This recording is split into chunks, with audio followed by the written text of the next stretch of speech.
Welcome to Arise, Achieve, Resilience, Inspiration, and Self-Empowerment, a speaker series presented by Vision Loss Alliance of New Jersey.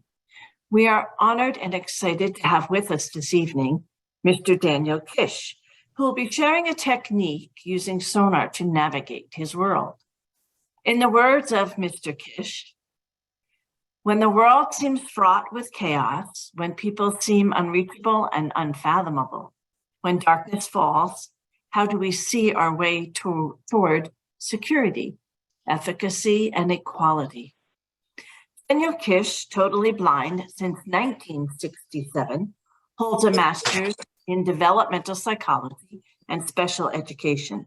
His study and life's work has emphasized perception and action, sensory and communication challenges, and neurodiversity. In 1996, he became the first totally blind certified orientation and mobility specialist, and has operated as a developmental psychologist, child advocate, and social change agent, ASCO fellow and recipient of an Innovative Solutions Award from the Zero Project for a Barrier-Free World. In 2000, he led the founding of World Access for the Blind to develop and mobilize innovative approaches, including Flash Sonar, to foster self-determined freedom across all life areas for people with blindness and other ability challenges. In over 40 countries, he has taught and supervised the teaching of over 3,000 students with blindness and has conducted professional development workshops for over 10,000 blindness service providers. Daniel has featured in over 200 major publications, podcasts, and public forums, including National Geographic, ABC's Catalyst, and TED Main Stage. He has authored over a dozen scholarly articles pertaining to the neuroscience and behavioral strategies underlying proficient echolocation, and recently released the first textbook on human echolocation and self-determination. In fall 2022, he delivered a keynote and breakout presentation at the Nordic Blindness Congress, Contributions of Flash Sonar to a Freedom-First Framework for Self-Determination. Before we move on to tonight's presentation, let us review the Zoom protocol. Mr. Kish will cue you when it is time for your questions, which he does encourage. And at that time, we ask you to use the raise your hand feature. For those of you who dialed in, the raise your hand feature is *9. *6 will mute and unmute you, giving you the opportunity to ask your question. If you're on a computer, Alt-Y is the raise your hand, and Alt-A, the mute and unmute command. Using the Zoom app on the iPad, top right, select the More option. On the top of the screen, flick down to raise hand. On the iPhone, this feature is located at the bottom of the screen on the right-hand side. And at this time, I am honored to introduce to you Mr. Daniel Kish. Thank you so much for having me. It's really cool that we've been able to finally organize this. I was away for most of the summer and most of the autumn on a trip abroad. I just got back less than 3 weeks ago. Welcome to my living room. This is my living room space, my workshop space, my virtual area space. And yeah, I thought we could talk about echolocation, what I call Flash Sonar, and how it fits into a framework for self-determination that I have borrowed and developed over the years. Let me just start by saying a little bit about echolocation and the type of echolocation that I use and teach. There are two kinds of echolocation. two categories, if you will. There's passive and active echolocation. And passive echolocation is essentially, well, any kind of echolocation is essentially reflected sound. So you have sound that that emits from some kind of event. Any kind of event can make a sound.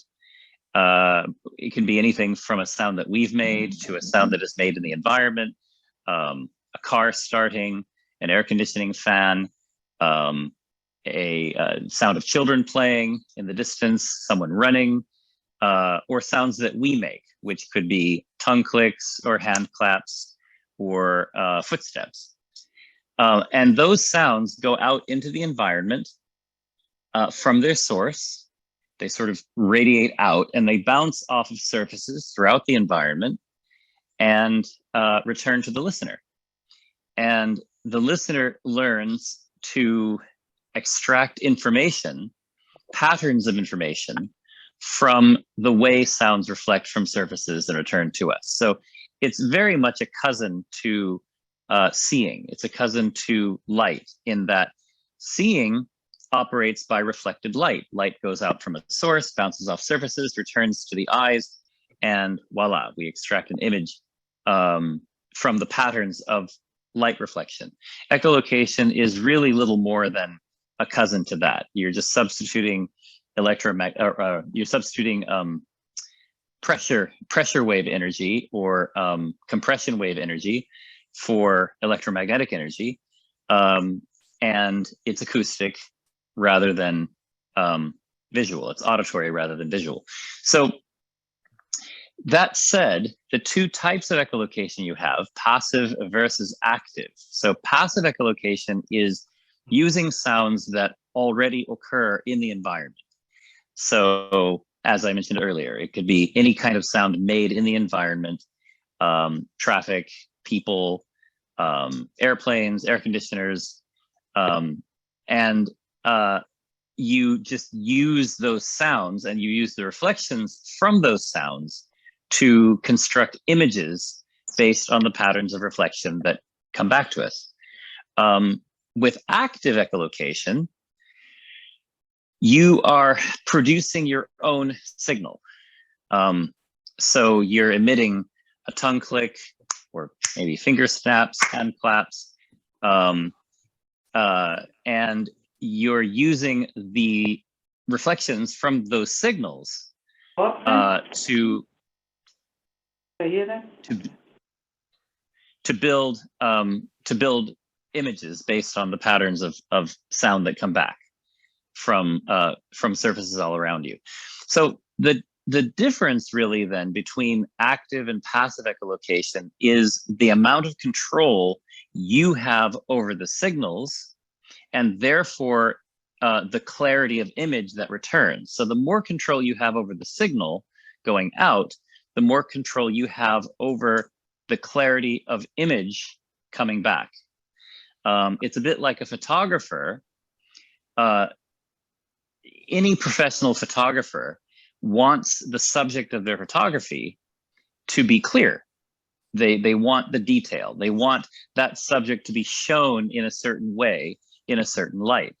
And so photographers work very hard to develop the lighting around the subject or on the subject so that the subject shows up in the biggest clarity. Right now, even the camera that is videoing me right now, some pains were taken to position light behind the camera and around the camera so that you can see me clearly. The sun is going to set here in Long Beach, California in about half an hour. In about an hour, it's dark, really dark. And if I did not have a light panel set up behind my phone, those who can see would not be able to see me in my own living room. Well, it's an iPhone 12 Pro camera, so that it has a light adaptation feature. Maybe you can see something, but you wouldn't see me clearly. So that essentially is what active echolocation is. It gives you control over how you illuminate or sonify your environment for the best possible image. the signals that we produce as echolocators falls under what I call a continuum of control. Okay, so meet my cat. I don't know if the camera can actually see her from that angle. Is a continuum of control. So so the control factors include things like consistency. How consistent is the signal that you're producing? Does it change a lot? Or does it stay pretty much the same? Amplitude, intensity, how loud or soft is the signal?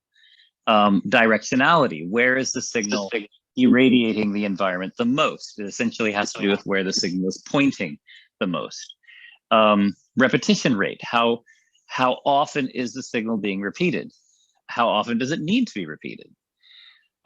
So those are some, and there's also spectral characteristics, spectrum. What does the signal actually sound like?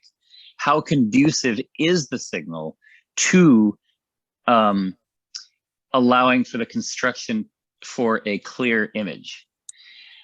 If you don't have those elements of control over your signal, then you don't have control over the nature of the image that you want to construct. So the advantages of passive echolocation is that it more or less happens all the time.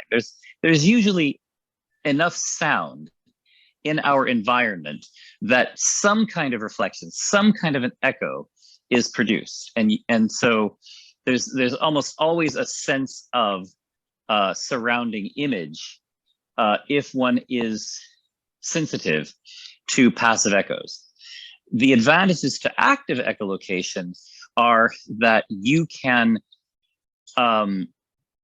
control the outgoing signal such that you can greatly clarify the image, and you can produce a more consistent image. So I like to think of the two in a way, using a visual model.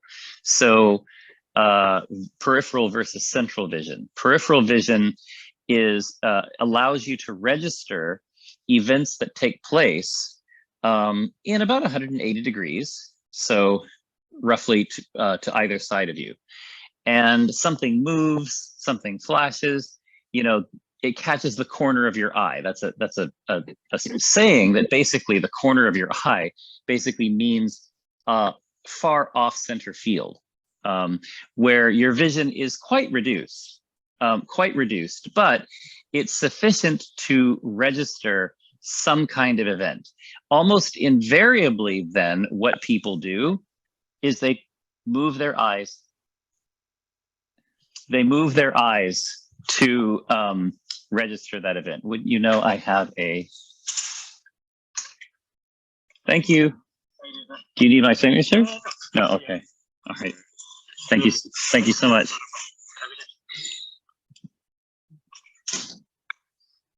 Perfect timing. Okay.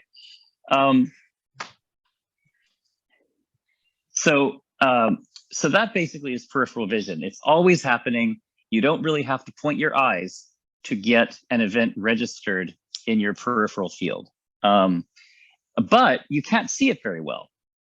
You can register that it's there, but you can't see it very well. So you invariably essentially point your eyes, right? You focus your visual attention on whatever has just registered in your visual field, and voila, now you have a nice clear perception of what that was. You are actively focusing your visual attention on that element, that thing, that item, that event, whatever it is. And that essentially is like the difference between passive versus active echolocation. Passive echolocation allows you to register things that are happening all around you at more or less any time. Active echolocation allows you to direct your attention to and therefore clarify information about that event or item or object or whatever. Okay, so When I say flash sonar, I'm essentially referring to a particular kind of active echolocation. I'm referring to an active echolocation where you have the most control over that outgoing signal.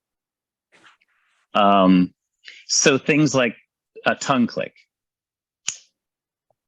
or a hand clap, or a finger snap. Okay, those are examples of signals that you have a lot of control over. You can make those signals very consistently. You can make them as softly or as loudly as you like. Okay, you can direct those signals wherever you like. You can produce them whenever you like and however often you like. And that's what gives you the most control over the signal and therefore the clarity of the image. Signals that you may produce but have less control over would be things like footsteps, or cane taps, or keys in your pocket that you might be jingling. There are lots of ways in which people use active echolocation that they may not even be aware of. I have received some. If you go to a blindness convention, for example, like National Federation of the Blind or ACB conventions, you'll hear people often doing certain things to try and get clearer images of what's going on around them. It has to do with how they use their cane, how they walk. I have observed people jingling keys in their pockets, and yes, of course, I've observed people tongue clicking as well. So I just coined the term flash sonar to highlight the idea that you're producing a pulse of energy, in this case, acoustic energy, like the flash of a camera, to query the environment, to interrogate the environment for information. And that information comes back in the form of reflected sound from which we can produce or extract images. Some of my earliest students who had lost their vision later in life themselves described their own experience as if seeing images from a flash, like the flash of a camera. And so that's where the inspiration of the term flash sonar came from. And it was intended to allow us to differentiate or specify the kind of echolocation that we're using, because I've been teaching for about 25 years. So in the early days of this approach, or this part of my approach, because my approach is pretty holistic, and flash sonar is only a small portion of it, but it seems to be the portion that has drawn the most attention.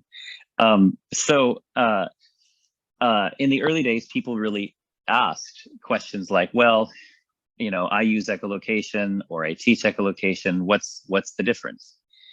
And the difference often is that when we conventionally think of echolocation, we tend to think of it in terms of passive echolocation. We tend to think of echolocation as the phenomenon in which sound reflects off of events that are occurring in our environment. That is what humans tend to think of when we think of echolocation, even though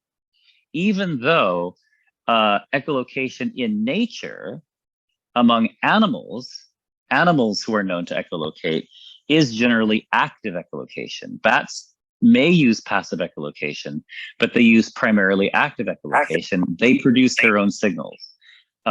Toothed whales produce their own signals.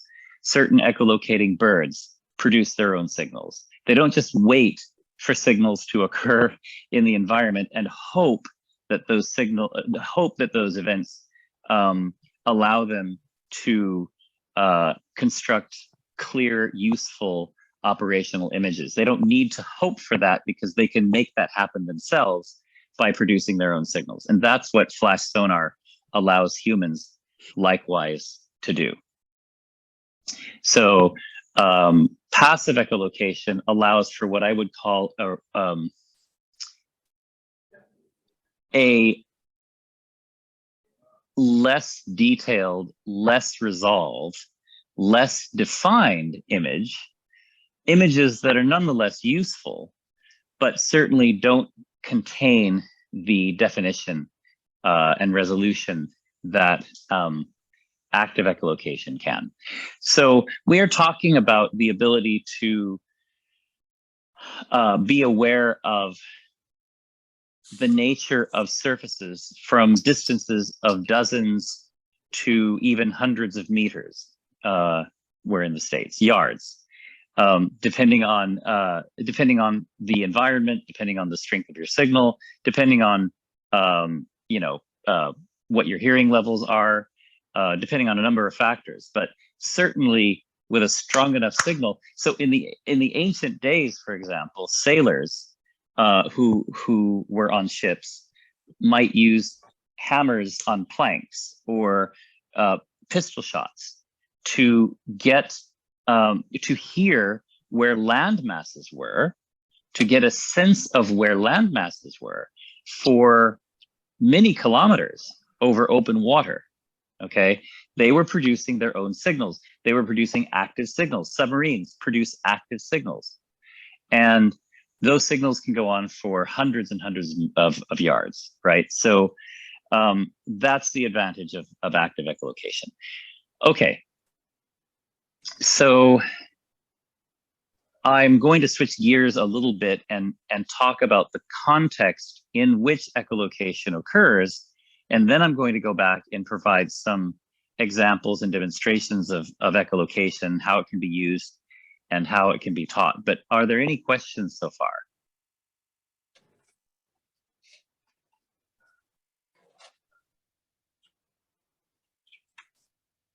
Any questions from anyone? You can unmute, raise your hand.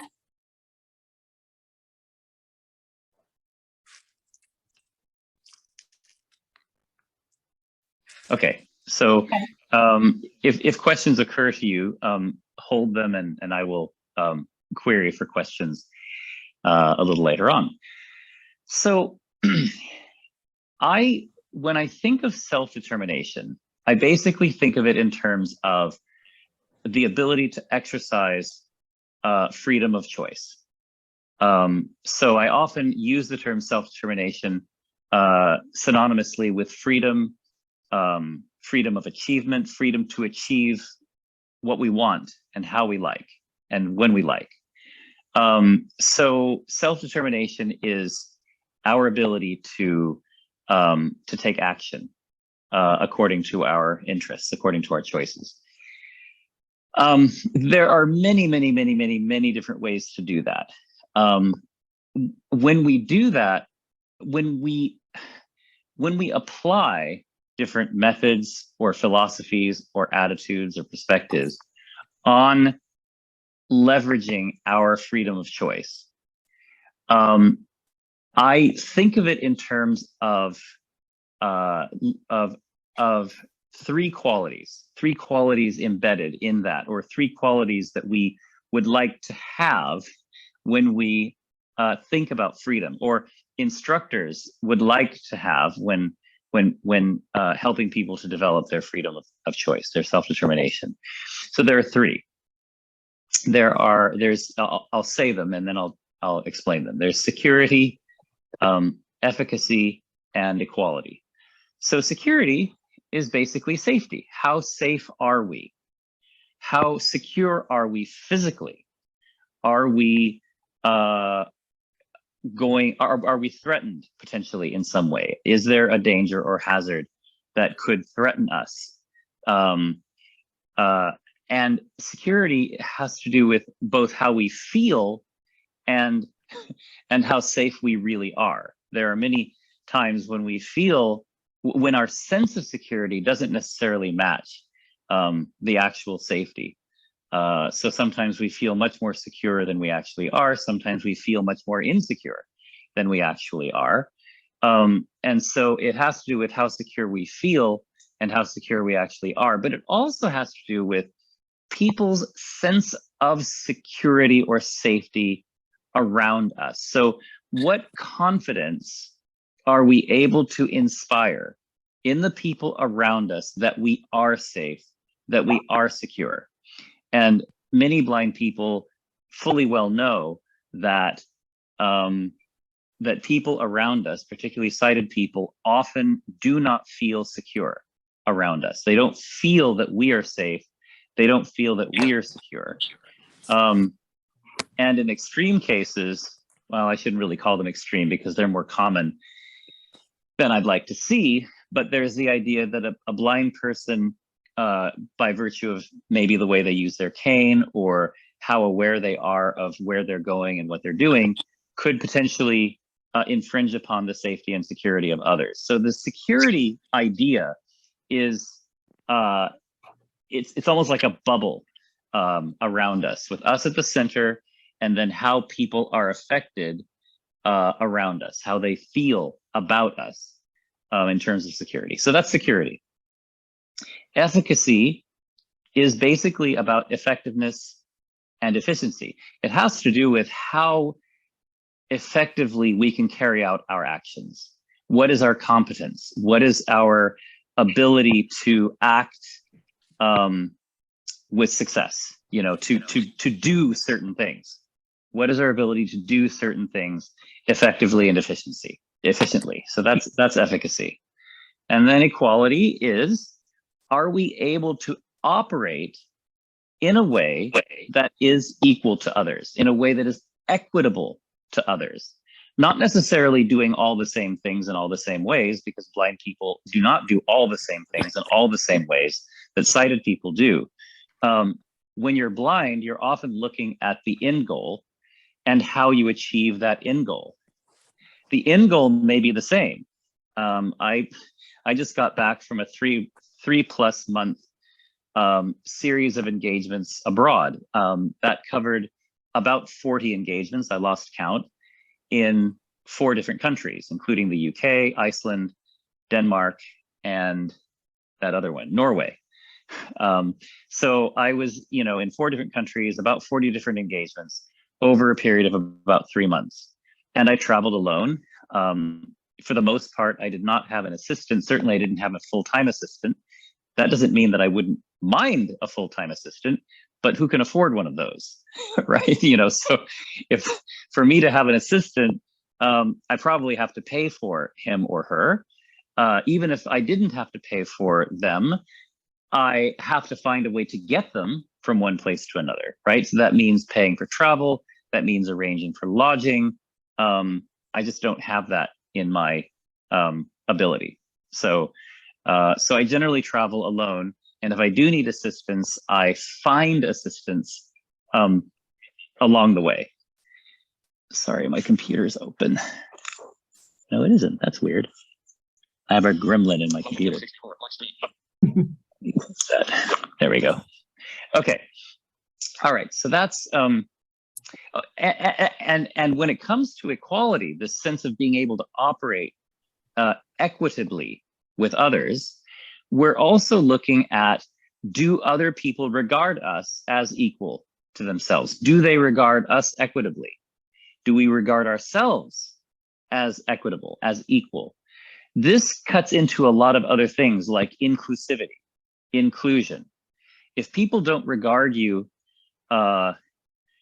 equitably, then they have trouble imagining inclusion, right? So a sense of inequity, a sense of inequitability often leads to a kind of exclusion, marginalization, isolation. You're less included, okay? If you're regarded as less than equal, then you're likely to be less included. And ultimately, it factors into our sense of belonging. Do we feel like we belong? Where do we belong? How do we belong? What is our sense of belonging within an environment and within society? And do other people feel that we belong somewhere? Where do they feel we belong? That all factors into this sense of equality. It's a little bit contrived because the acronym spells SEE. So it's kind of, you can think of it as as seeing our way through or toward self-determination. Those are the qualities that we are looking for. If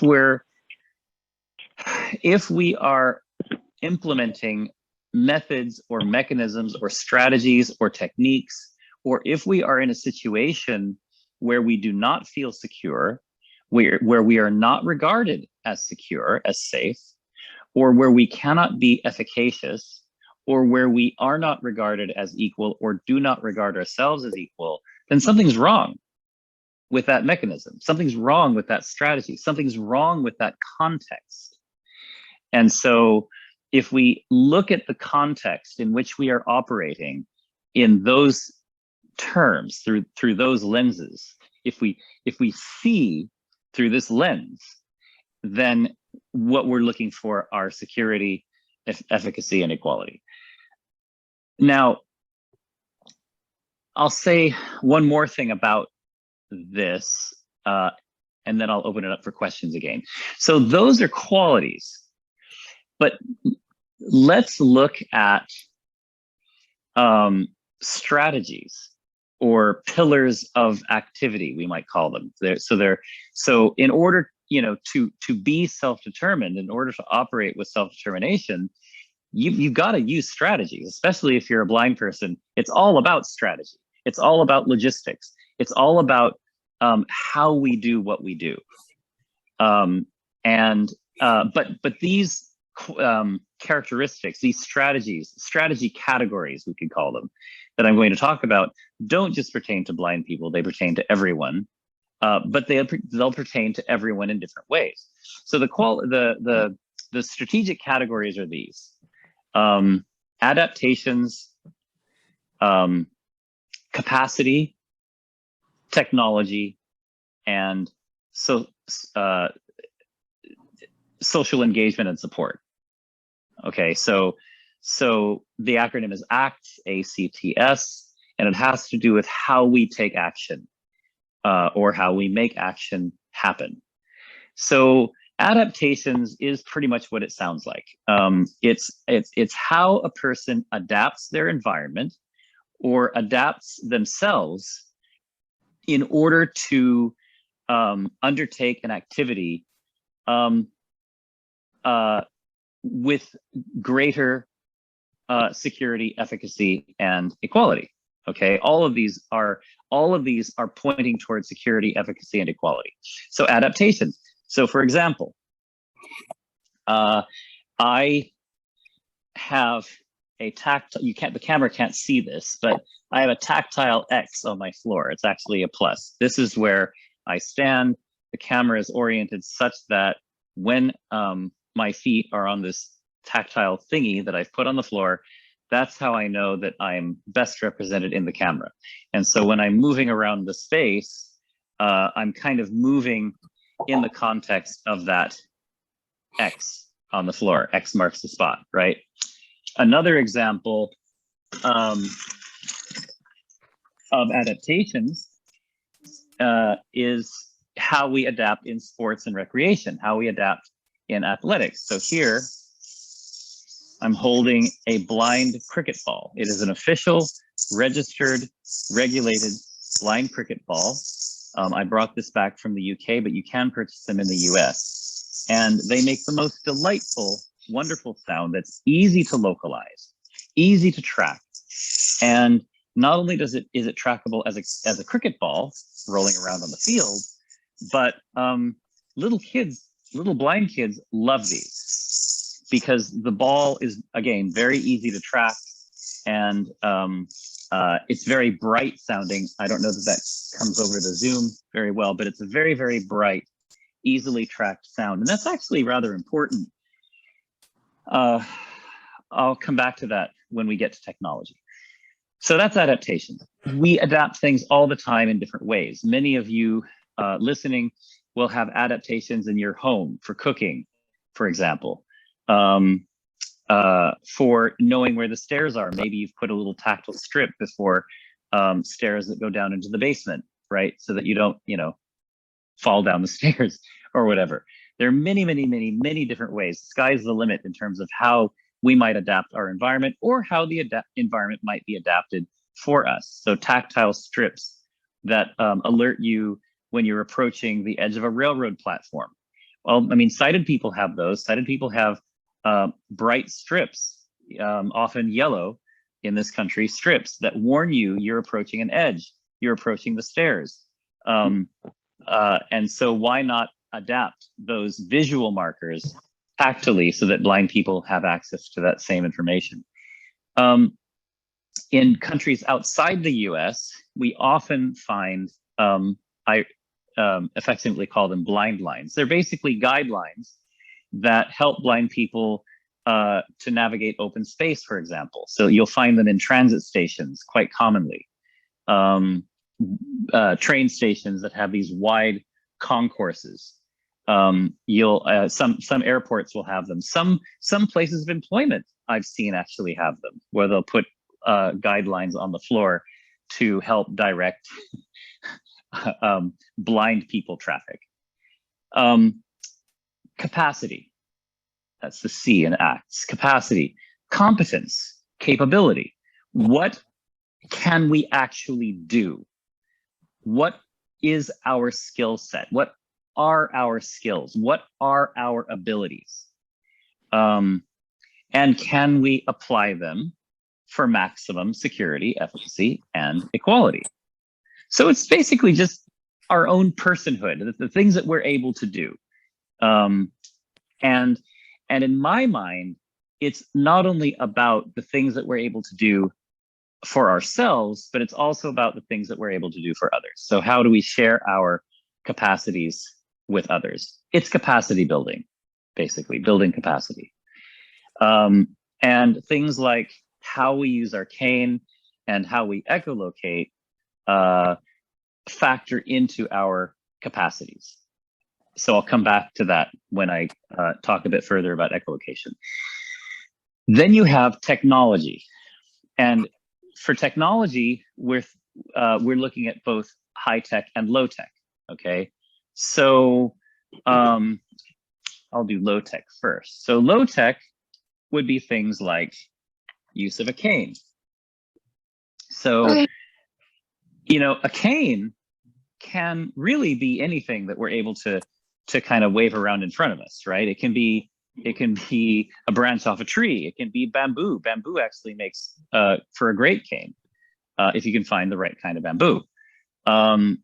People have used broomsticks. You know, people use whatever they had to in the olden days when we weren't in the space age. This particular cane has certain characteristics. I won't go into all those characteristics and why, because that's a whole other workshop. But you can see that it's a little longer. Here, I'll step back.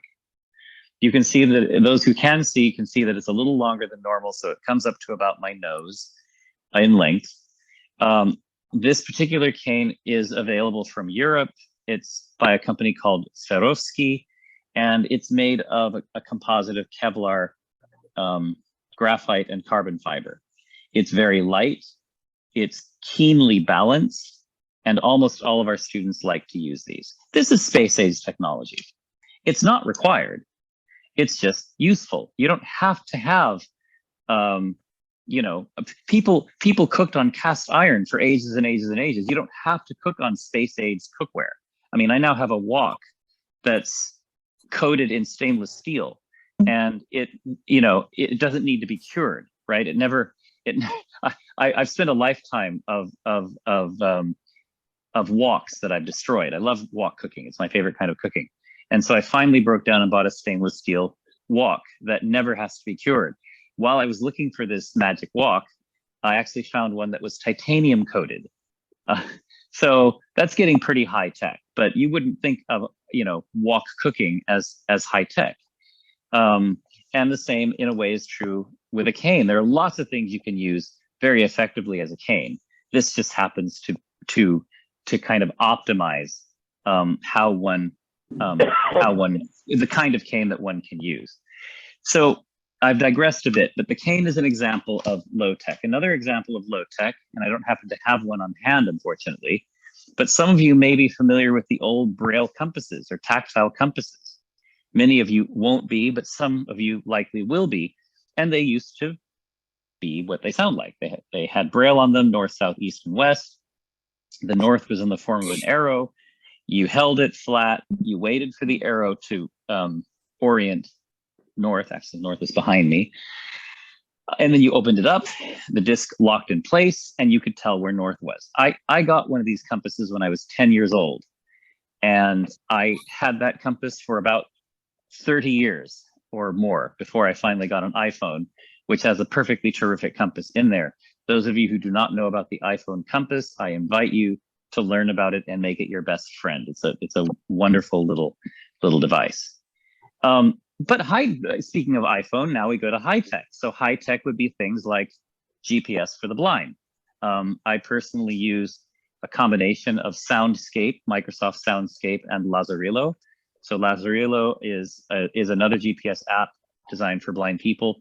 I run the two concurrently together, and concurrently together, those two apps can get me just about anywhere, just about any time. There's almost a day that doesn't go by when I'm traveling that I don't have one or both of those apps running. And I'm pretty old school. I didn't begin using GPS really until about 2018. So for me to tout the benefits of GPS is saying a lot. But those are just some examples of how technology can help us to be more secure, to be more efficacious, and to find more equality. And finally, we have social engagement and support. So what supports, how do we engage others for support, for what reasons? So this has to do with a lot of essentially, what kind of help do you need or assistance do you need to accomplish certain things in a secure, efficacious, equitable way. If you're blind, you probably engage more support than others, but we're not just talking about physical support. We're not just talking about visual support. We're also talking about emotional support, right? So I've lived alone since I was 18 years old, and my need for emotional support, objectively speaking, is very, very low. As a blind person, my need for physical support might be relatively high, okay? So how is it that we engage support? One of the difficulties that I have seen over the years with Sighted Guide isn't Sighted Guide. The problem isn't the problem that I see isn't with Sighted Guide in and of itself. And I have a whole workshop about that as well. The problem has more to do with how it's taught and how it's conceptualized, especially if you're a child, but also if you're an adult. The methods and strategies of Sighted Guide are basically presented to us in a way that doesn't take into account our own agency, that doesn't take into account our own self-determination. We're pretty much told how we're going to be guided. We're told who is going to guide us, when and where. And especially if you're a child, you have almost no agency over that process. And so it forces you into a mode of passive recipient rather than active contributor. And that's mainly the issue that I have with Sighted Guide and how it is introduced within the blindness field. So I won't talk a whole lot about that, but the more I think of Sighted Guide, or human guide, as we tend to refer to it in this country, as a shared agreement, if you will. I don't go a lot into special techniques and strategies around what is the quote unquote best way to do this. In order for it to be done effectively, in my view, and securely and equally, with a sense of equality, it has to be a kind of developed agreement between two people. So that's pretty much the extent that I'll say about that. But what more I'd like to say about social engagement and support is that, again, it's not just about our support. It's not just about what supports we might need to execute function in sports, for example, or in complex environments, tandem bicycling, guide skiing, someone to help you around a soccer field or a football field or such like, right? So those are ways that we are supported, but it also has to do with how we support others. It also has to do with how we reciprocate, how we contribute. In what way do we share in that process of support? And that draws upon our capacities, our technologies, and to a degree, our adaptations. So the more we develop all four of these strategy categories, the more we can operate equitably with others, with security and efficacy, including this whole support process, this whole social engagement process. That's the area that we are least clear about when it comes to blindness. This whole, some people, this whole realm of support, this whole realm of social engagement, that's the part that is often the most challenging and the most threatening. But I think it's because we just haven't thought it through enough. We haven't thought this social engagement piece through enough. And I have, and that's a huge part of what I teach and how I teach. So so before I go back to echolocation and talk a bit more about that and provide some more demonstrations about how that works, are there questions? Actually, we do. I have a few questions. Alicia. Hi, this is Alicia. Hi. I like the fact that you travel like out of the States. I want to know more about how do you travel? Like, do you use like a combination of echo and your cane, or do you use more one of the other? And do you ever feel nervous when you know you have to travel? So I'm always with my cane. In fact, let me grab, oh, you know what? I have one over here, I think. I always have my cane. The one that I showed you is my long, I call it my full length performance folding cane. But I also have, that's the wrong cane, sorry. I also have a cane with me when I travel. Give me 1 second and I'll grab it for you. This is one advantage of doing these in my home, is I can just grab whatever cane or whatever thing I need that I don't happen to have on hand. Okay, here it is. So I have my big long performance folding cane that I use for pretty much a full range of activities. Hiking, that cane has been to dozens and dozens of countries with me. It's been to every imaginable environment there is, almost every activity there is. I was in Iceland and I took it with me into the Blue Lagoon, which turned out to be a mistake.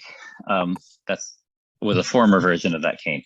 This is, for those who can see, it's a Chris Park, I think they call it their Ultra Mini cane.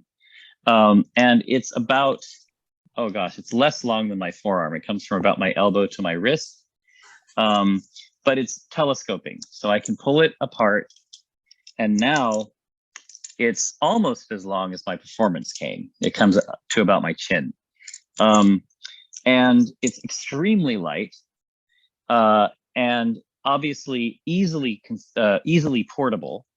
And I've also put a little clip on the top. You can get these little clips from any stationery store. They're called ID clips, I think. So they're the kinds of clips that you'd put on ID tags.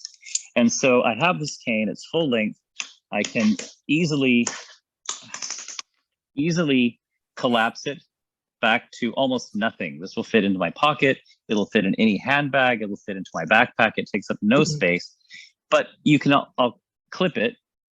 So I often, if I'm traveling and I'm using a human guide, if I have someone assisting me through the airport or whatever, then I like to have my hands free. So while I tend to advocate people using their canes whilst being guided, it's often not practical because you have your documents with you, you might have luggage with you, and I never have my guide handle my documents, and I never have my guide handle my luggage. Well, I rarely have my guide handle luggage, but never my documents, right? So, and so this cane is easily clippable to my pocket, but it's also easily removed. Cane is easily extended for, you know, when I need it, right? So yes, the short answer is yes. I use a combination of echolocation. I use a combination of all of those categories, all of those strategy categories. I use adaptations when they're available. I use social support when it's available. I use technology, and of course I use my own capacities.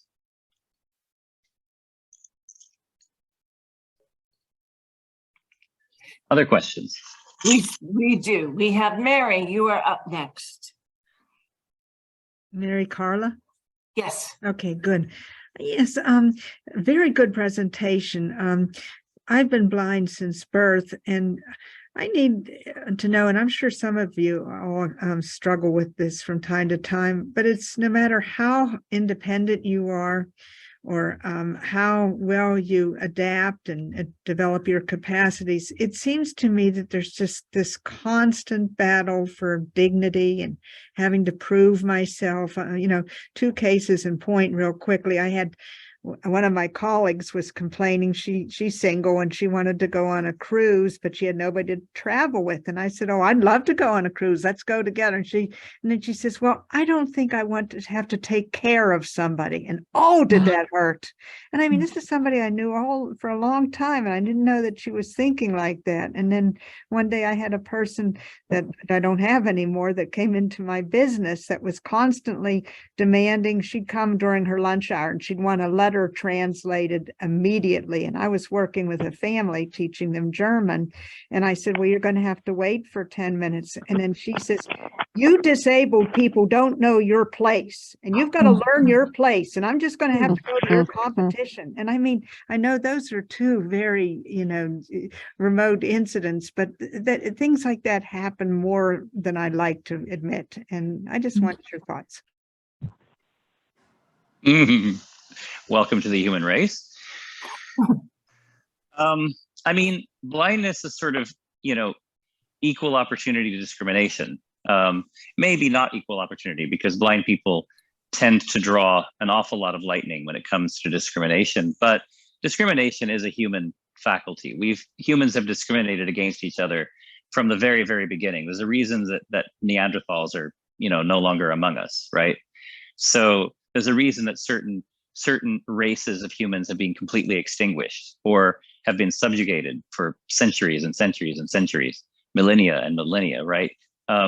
We draw distinctions between us, and then we assert power and authority, power and control over the distinct population, and blindness falls into that category. And all I can really say is be your best self, develop your best self, and you know, that's basically the armor, that's basically the shield, that's basically the weapon we wield, and by weapon I basically mean our strength of character, our capacities, our personhood, and by wielding I basically mean implementing. And yeah, the better we can develop ourselves, the better we can manage those situations. They're difficult. And a lot of it's also attitude as well. You know, when people would ask, what is the hardest thing about being blind? And up until about maybe 10 years ago, maybe even 5 years ago, my immediate and unqualified response to that was people. People are the most challenging thing about being blind. And I don't necessarily take that back. However, I have somehow found a kind of place of contentment, if you will, my happy place, with regard to people. And I think maybe it has to do with, the amount that I've traveled, maybe the sheer volume and diversity of people that I've encountered over the years. And I'm not a people person. I'm pretty much a diehard introvert, and I identify on the autistic spectrum as well. Okay, so people as a reality are a pretty intense struggle for me. And so maybe it's because they were always so much of a struggle for me, maybe it forced me to find this sort of happy place. And in that place of equilibrium with regard to people, I think I just accept that everyone struggles with significant challenges. It's just endemic to being a human. And I have my challenges, and many of my challenges have nothing to do with blindness. And if someone asked me what my worst or most difficult challenges were, they wouldn't be about blindness. And so, if that's true for me, that's true for everyone. Everyone has challenges. This person who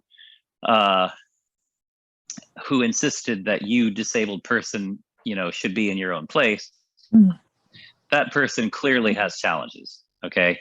And yes, I could certainly be annoyed and very much irked by that person in that situation, while at the same time really feeling, quite a lot of compassion for that person, because this person is clearly struggling. So what more can I really say about that? That's just kind of my perspective. Thank you. We have another question. DJ Kessler, go ahead. Hi. Hi, Daniel. Yes. Mike, it dawned on me the other day when I was speaking to somebody. I was telling them how I rode from Cal State Fullerton to Lakewood a couple times a week on a 10-speed back in the 70s. Now, I was 2200 vision, and I couldn't read signals. I'd go by the traffic flow. I would not try to, or I'd try to avoid eye contact with anybody. In other words, I couldn't see people in the cars. I could just follow, see the cars. So I would never look directly at them. And I made the comment, there probably isn't an insurance company in the world that would have covered me had I been hit by a car. So is some of the problem with mobility and guiding, although to that level, do people start worrying about legalities, do you think? Yeah, a lot of what I've talked about here has to do with sociocultural, with the sociocultural context. So there's always a sociocultural context, no matter who you are, no matter what you do. There's always a context surrounding that. I can tell you that. I've personally been to over 35 countries, and in each of those countries, I've had to find the sociocultural pulse of that country in order to operate with some sense of fluency and fluidity. So, Gotcha. And when it comes to blindness, this comes back to people's sense of security. So in many places, in most places outside the US, for example, the difficulty with a blind person becoming an instructor, say a mobility instructor, is this idea of insurance, that it's felt that you can't insure a blind instructor to do their job effectively. So a lot of that has to do with the sociocultural mores. Well, traveling places. A lot of times I have the host arrange the travel logistics. So the airline, booking the flight, all of those things. They tend to take care of that on their end. However, I've had it happen pretty commonly that they aren't able to arrange travel insurance on their end because in their country, there isn't a company or agency that will extend travel insurance to a blind traveler. Oh, So I have to, yeah. So I have to purchase travel insurance here in the U.S., where that's no longer an issue. So that's, yeah. I mean, there's always a sociocultural context okay. in these kinds of things, and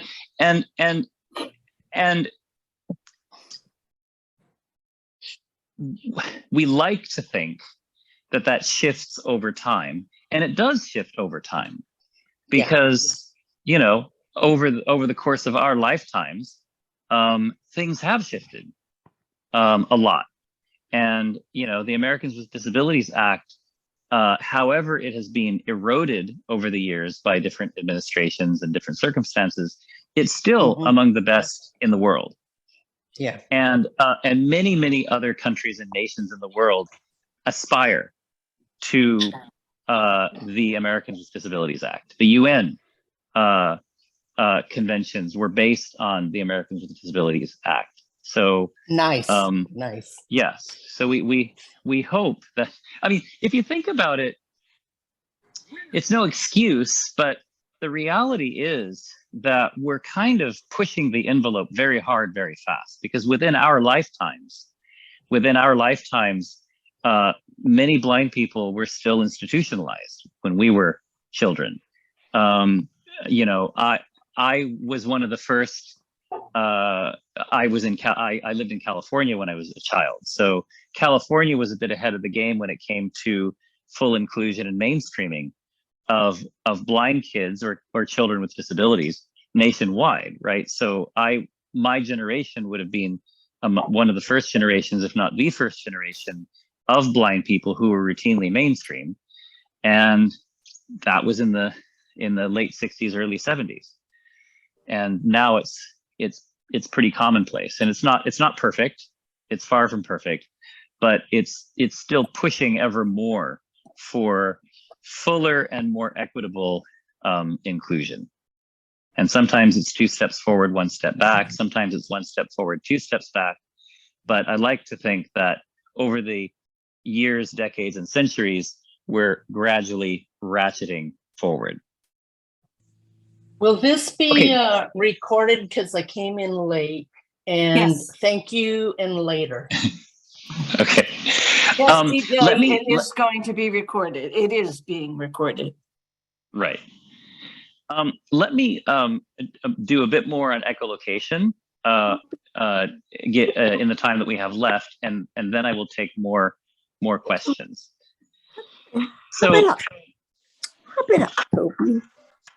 real quickly, I just want to give a demonstration. It'll be hard for some people to hear, but I just want people to have a sense of what echolocation sounds like to one who's using it. And I did mention tongue clicking or finger snapping, basically pulsed signals or flashes. But in order to give you this experience, I'm going to use a different kind of signal for demonstration purposes. It's a kind of signal, and I have here it's a baking tray actually, and what I'm going to do is I'm going to make that sound, this sound, and I'm going to move the tray toward my face and away from my face. And if you listen, you'll hear how that sound changes as I move it toward me and away from me. And if you're able to see the screen, I invite you to look away from the screen or close your eyes and just listen to what this sounds like.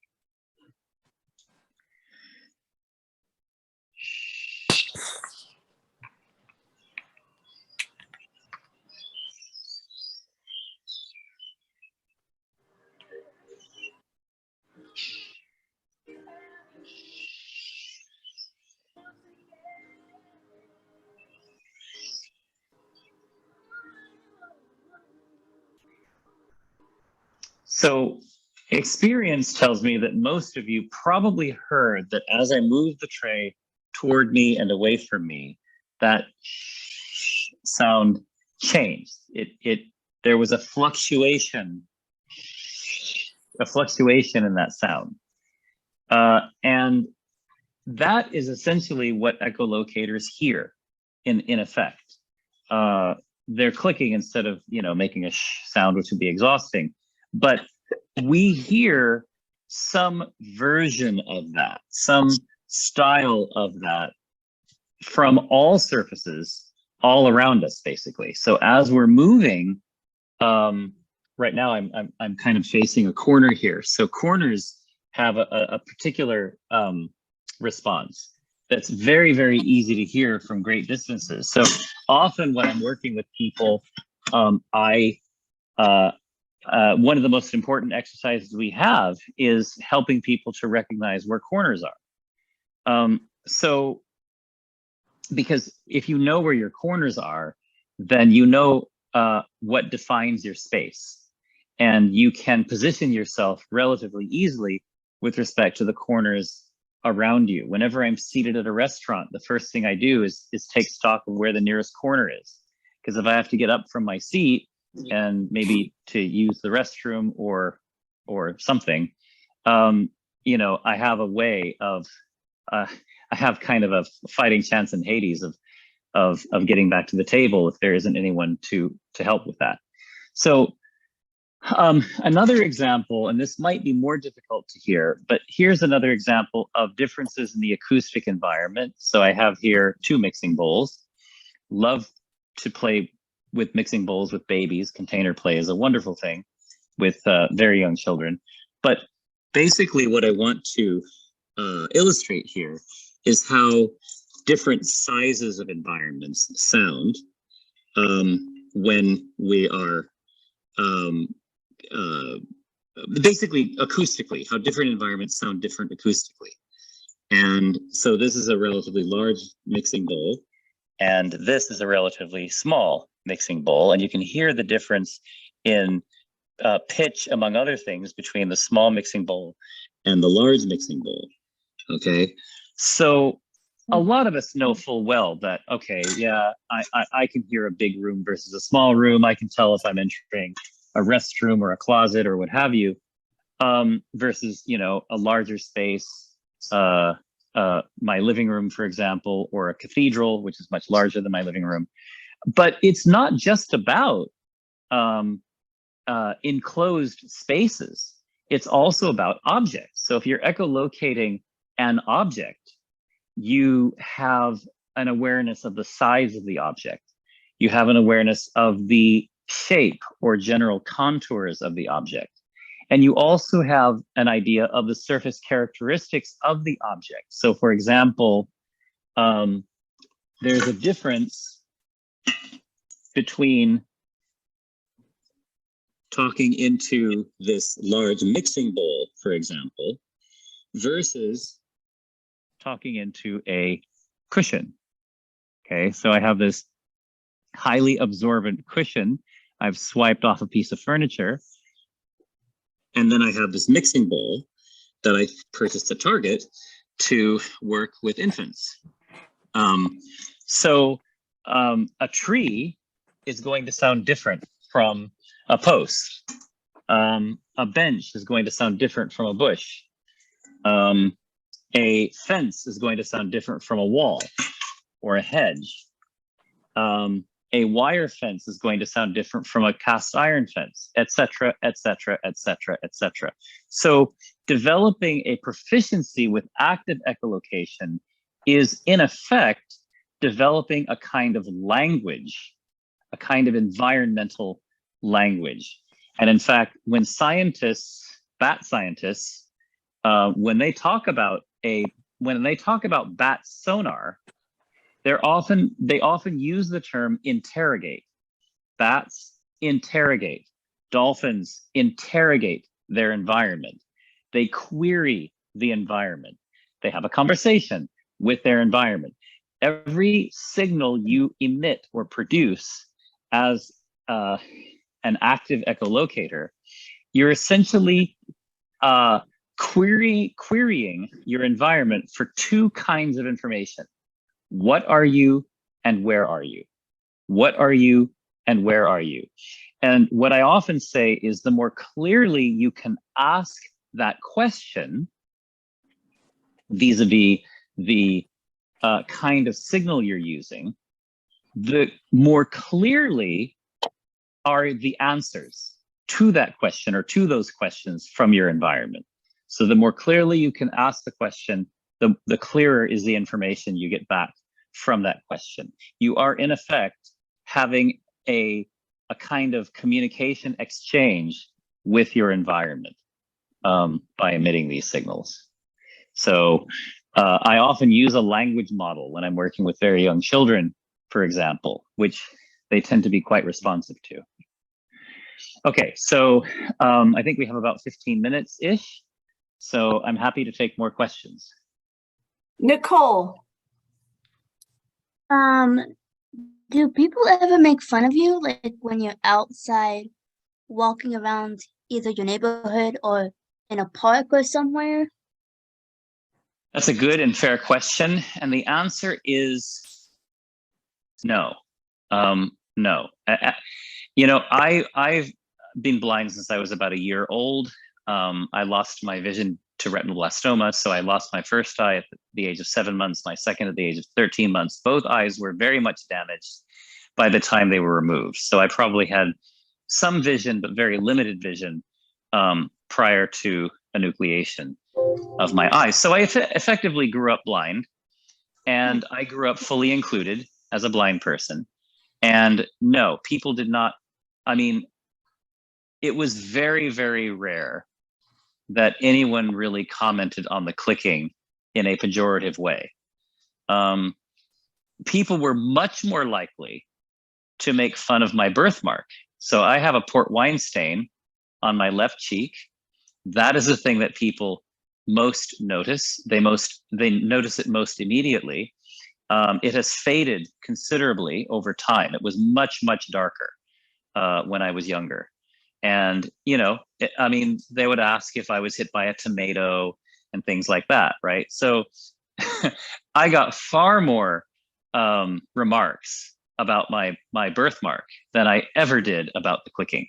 I think it has a lot to do with how we carry ourselves, though, and the kind of transparency that we conduct ourselves using a click. And when I teach clicking, I teach it discreetly. So I call it a discrete signal.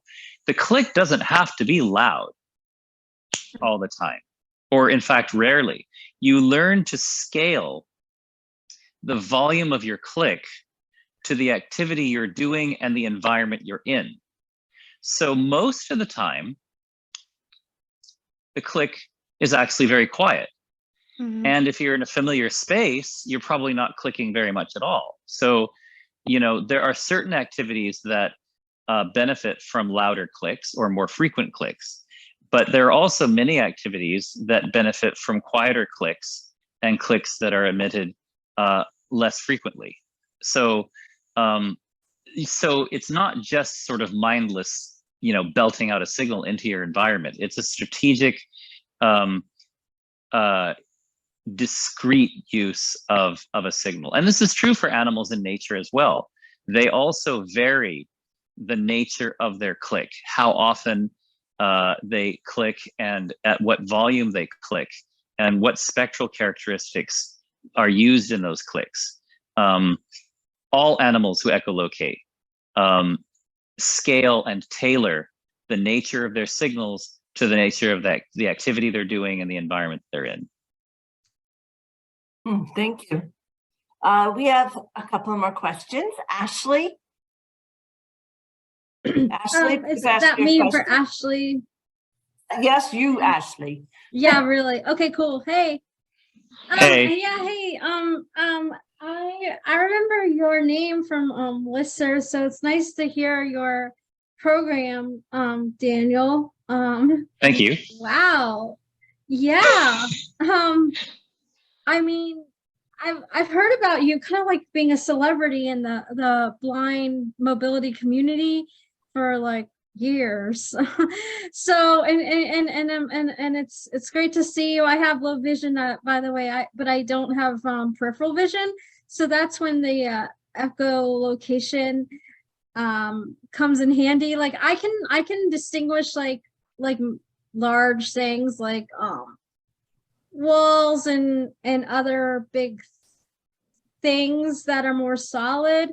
So anyway, I guess my question is, yeah. So did you refine your echolocation as you like grew up, and then were able to develop techniques to teach, I guess, to teach it to others? And so I mean, or is this like fully like a natural thing that you're, you know, comfortable doing and even in public? Also my next question was can a skilled echolocator distinguish like types of material? Like for example, would you be able to distinguish like different types of doors, and maybe where one ends and another begins, like kind of like, you know, out in public in a strip mall, like metal versus ceramic, kind of like, so you would know landmarks or something of that nature? Yeah. So let me take your second question first. The answer to the second question is provisionally yes. So what you're looking for when you're echolocating is you're looking for distinction, you're looking for discrimination, you're looking for differences between surfaces. What defines a surface? What are the edges and boundaries of that surface, and what causes the edges and boundaries to that surface? So for example, if a door were effectively the same type of surface as the wall, so they're both hard, they're both made of wood, or even if they're not both made of wood, even if one is masonry and the other is wood, that wood might not be enough to really stand out as a distinctive surface. Okay. However, that said, there might be other characteristics that cause that door to stand out.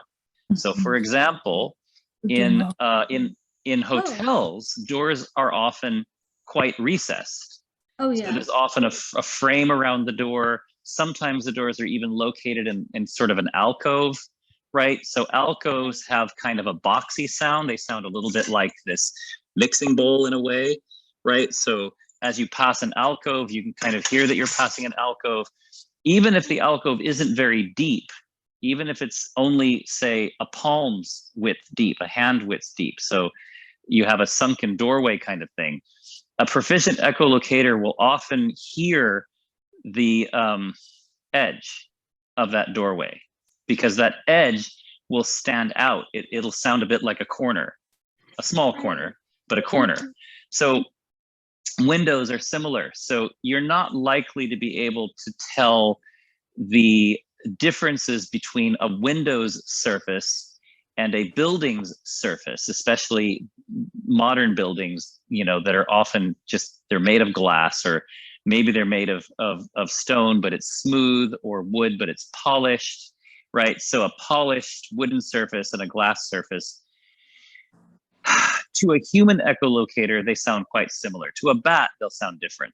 So bats can tell the difference for sure between wood and glass. It doesn't matter how polished the wood is. But they may not be able to tell the difference between polished marble and glass. However, windows usually have framing as well. So often if I'm looking for a door or a window, I'm not looking for a surface difference. I'm looking for the framing around that surface. And those are some of the strategies that you can use with echolocation. And a lot of it is strategic. So for example, one blind person in the UK used to fret about running into rearview mirrors. In the UK, it's very common for cars and vehicles to park on the sidewalk, or half on the sidewalk, because the roads are so narrow.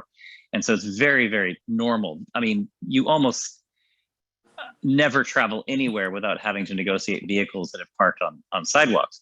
And so he used to complain about running into rear view mirrors that poke out from these vehicles. So the strategy for that is, yeah, those rear view mirrors are difficult to echolocate.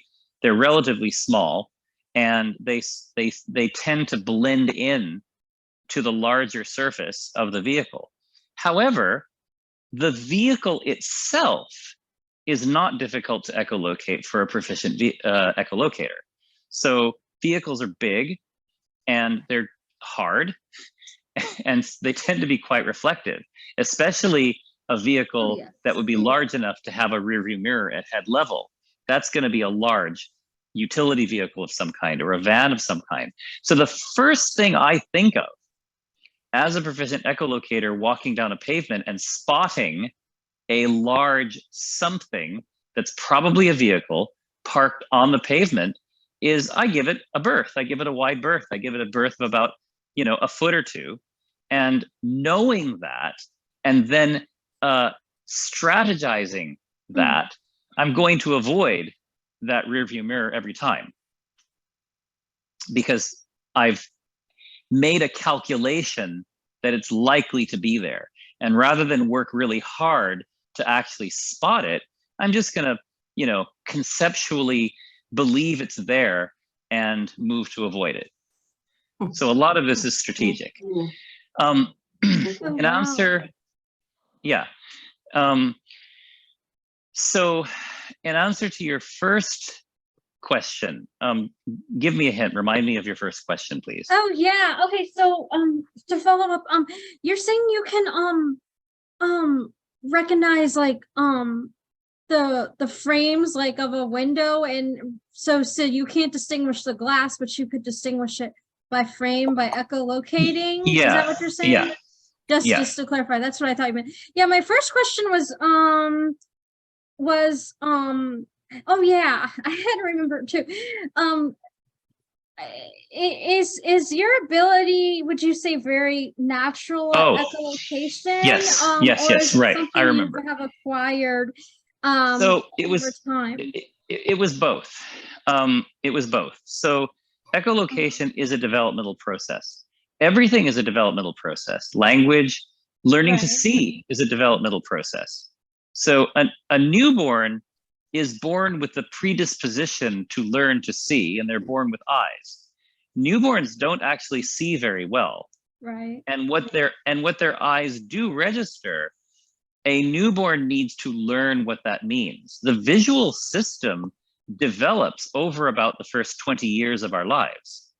So, and it develops neurologically, it develops physically, and it develops psychologically.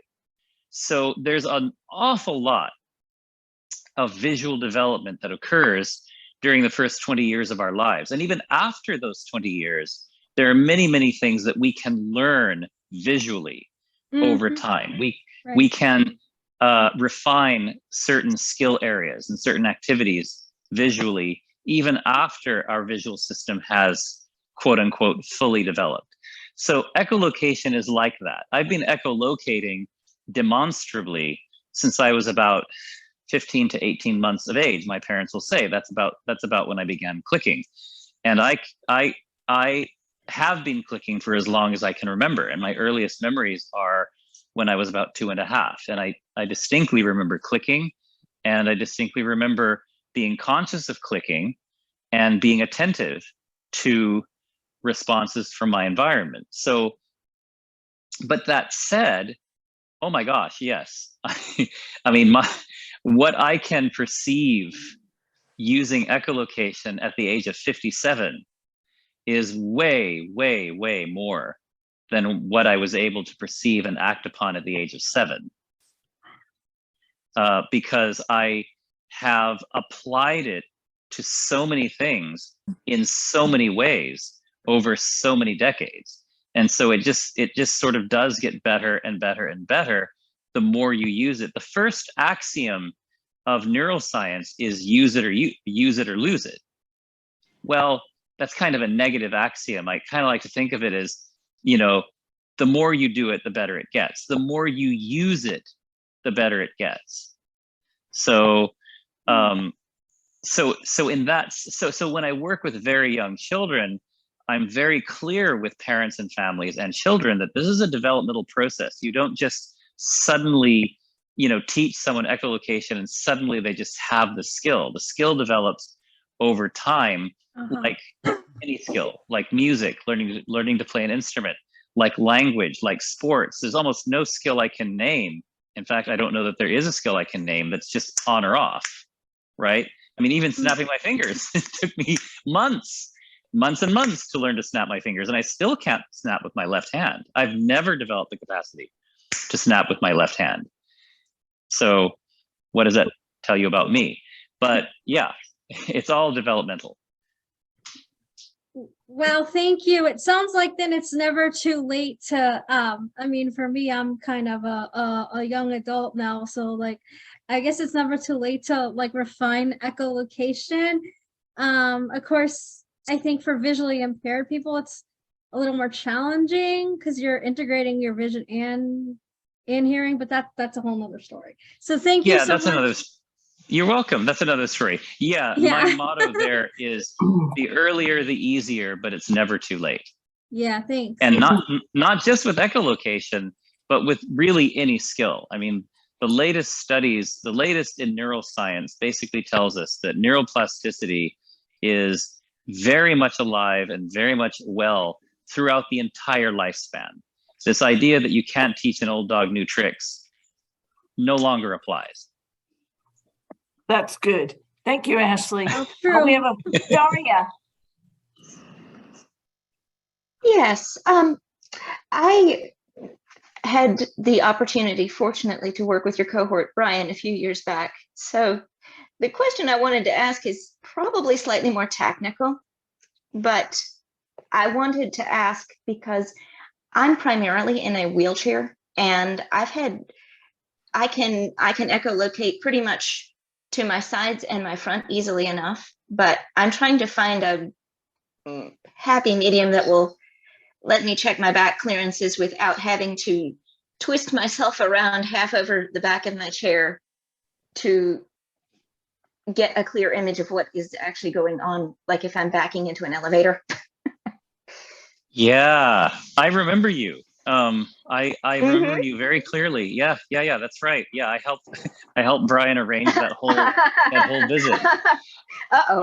That's a problem.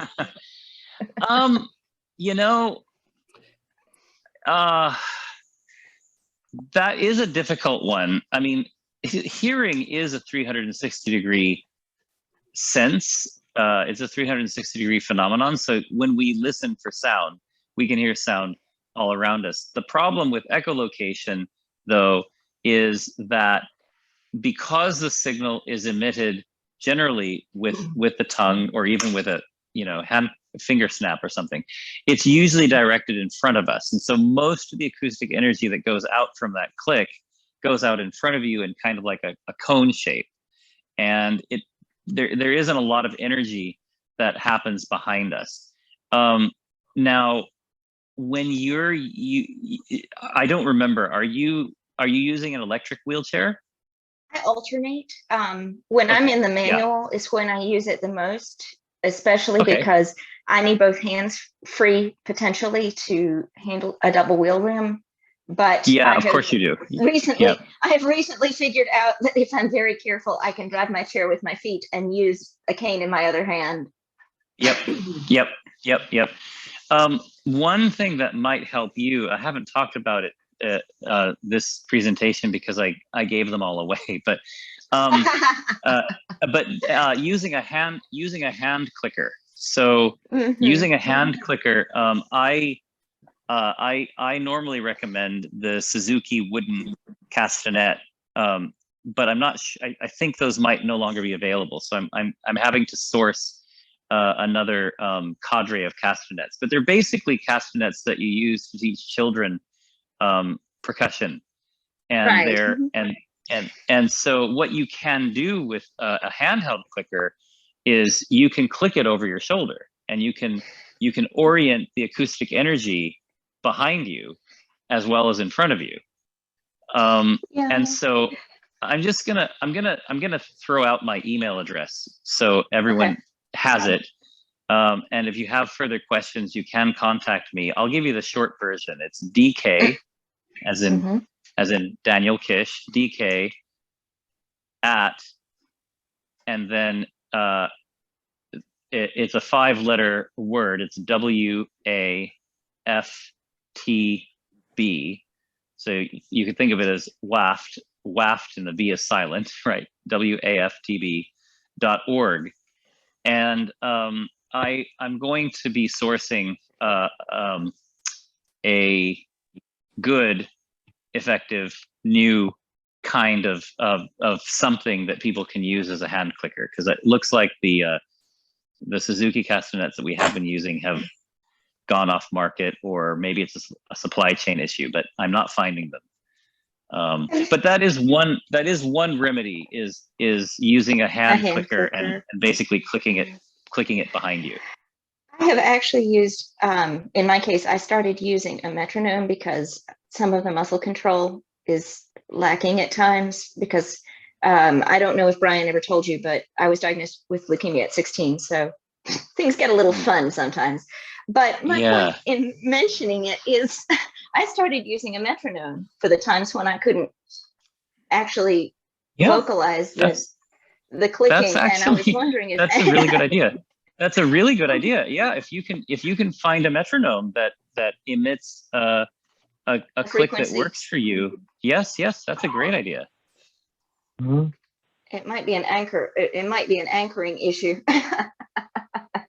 Yeah, sure. Thank you for that question.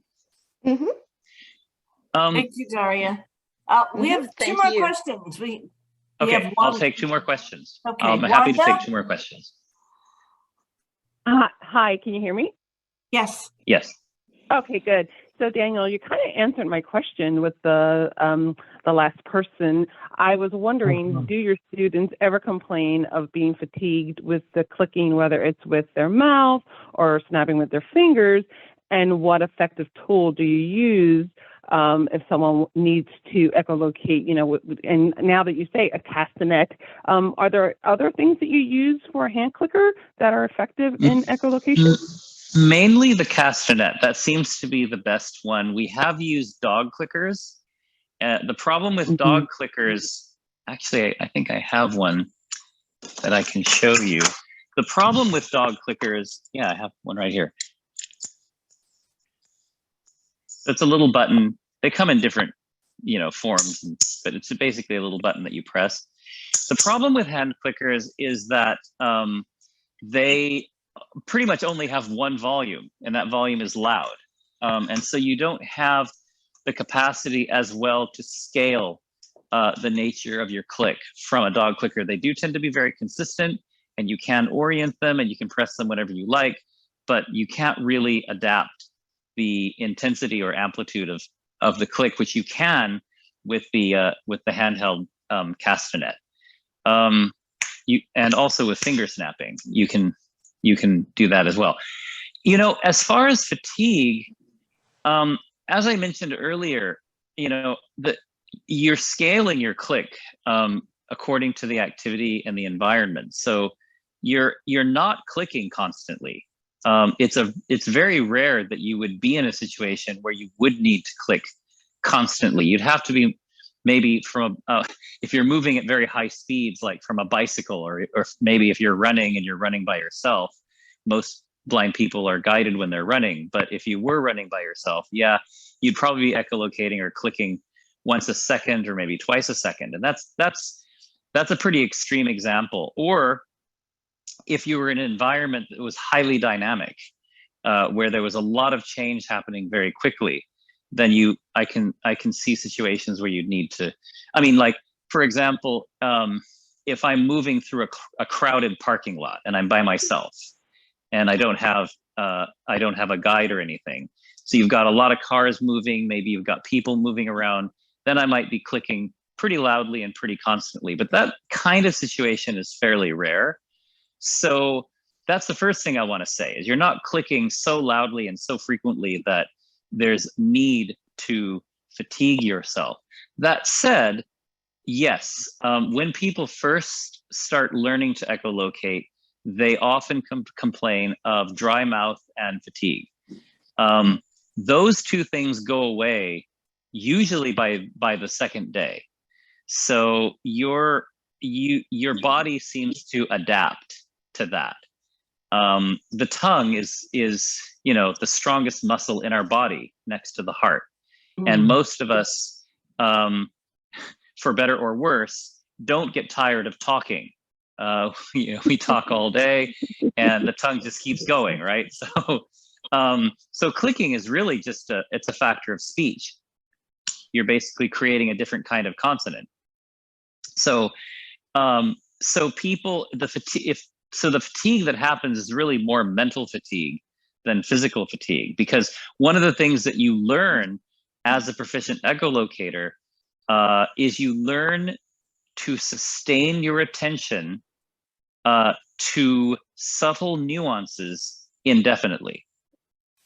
You sort of learn this constant, switched on mode, that your brain is constantly switched on, and you learn to maintain deep attention to the subtler nuances that are occurring in the environment indefinitely, so basically continuously. And that's a brain stamina thing. That's a mental stamina thing that it's probably a lifetime process. I mean, you basically just get better and better and better at it over time. Some people just carry a water bottle and they use it to keep their mouth, moist. If they have issues with dry mouth. Thank you. Thank you, Wanda. Aaron, you're up next. Last question, Aaron. How do you feel about silent cars, like hybrid cars, and also were your parents supportive of you being blind? Like how did they take you? How did they take it, your blindness? Were they supportive or not really? Yeah. Okay. So we've got two questions: silent cars and supportive parents. I'll take the silent cars question first. So silent cars, the situation with silent cars, e-scooters, bicycles, that's not really an absolute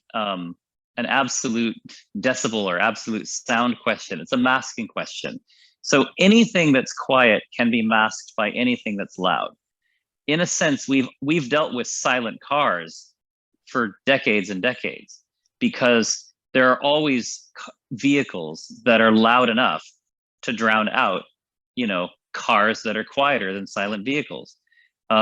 Buses, trucks, and some utility vehicles tend to be on the loud side, and they're going to drown out your economy vehicles, your modern petroleum engines. Those are pretty quiet, folks. So, we don't really need to point our fingers at electric cars, because the petroleum engine is pretty quiet as well. What I will say about that is what I said earlier. It's that sustaining of deep attention to subtle nuances continuously. So,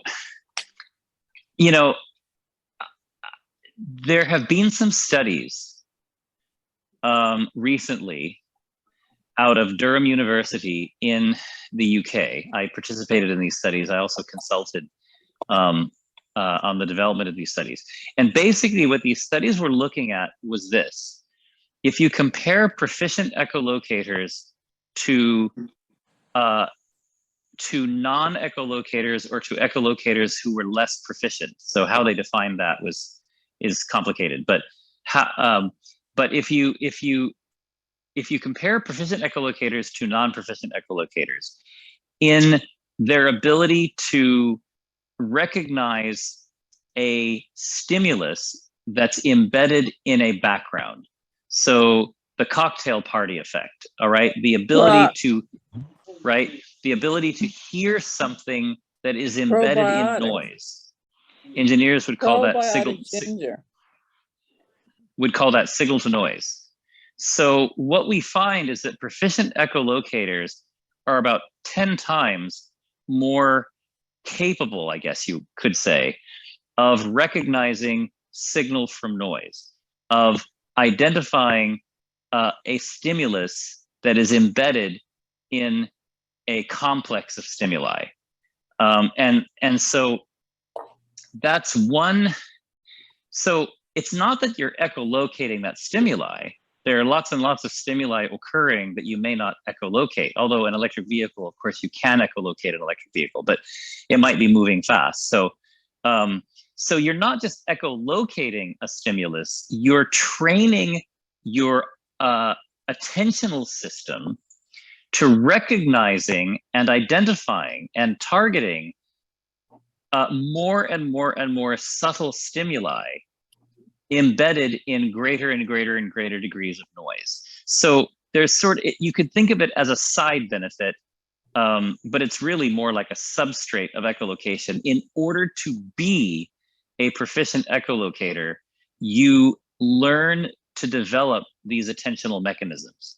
And a side benefit of that is that you can then more easily, more reliably, more accurately recognize and identify things like e-scooters and bicycles and electric cars. So that's the first thing. Supportive as parents. This is actually a very good wrap-up question, because I believe that my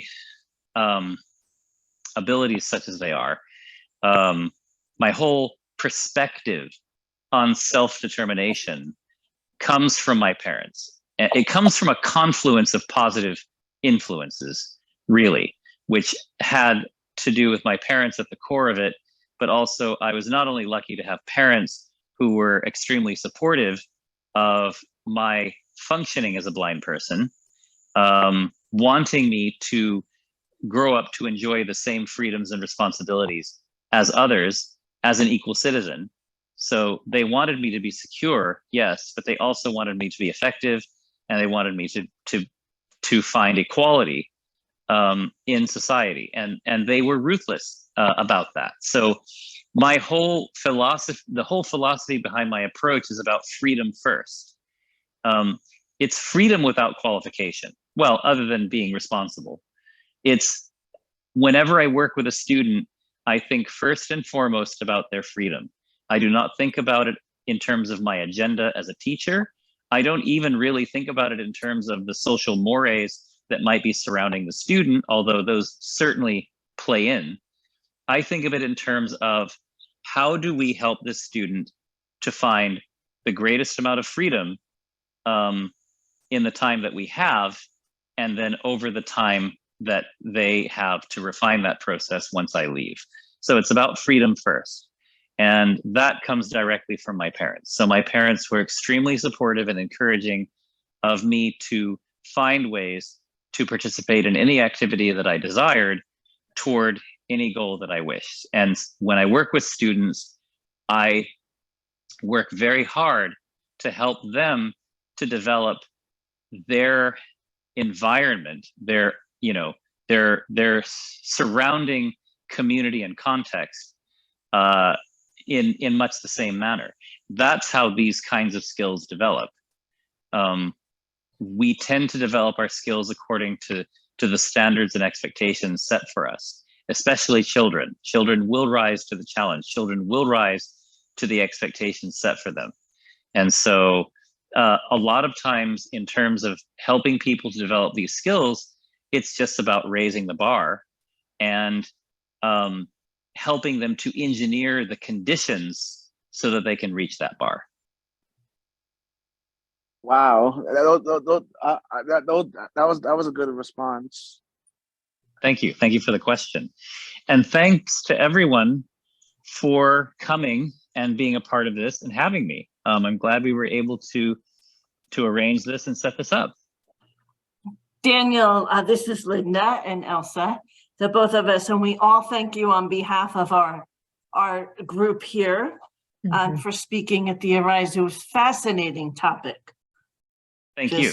Really fascinating. And everyone, this was so much information. Please know that this has been recorded and it will be on the VLANJ YouTube channel. so we can listen again for all of this information. Thank you for your time, Daniel. I know you have a very busy schedule.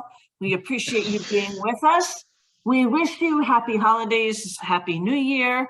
For looking forward to hearing about maybe some more of your adventures in the near future. Thank you very, very much. You all take good care. And happy holidays to everyone. Thank you, Dan. Thanks all. I really appreciate it. It was good. Thank you, Well done. Daniel. Thank you and happy Thank you. holidays to everyone, you including so Daniel. much. Happy Thank holidays, you. everyone. Happy holidays. Thank you. Happy holidays. Happy Yeah, happy holidays. holidays, everybody. Bye. Bye-bye. Wow. Bye-bye. Good night, everyone. Thank you for Good joining night. us. Thank you. Thank you. Bye. Thank you. Thank you. You're welcome. Good night. Good night.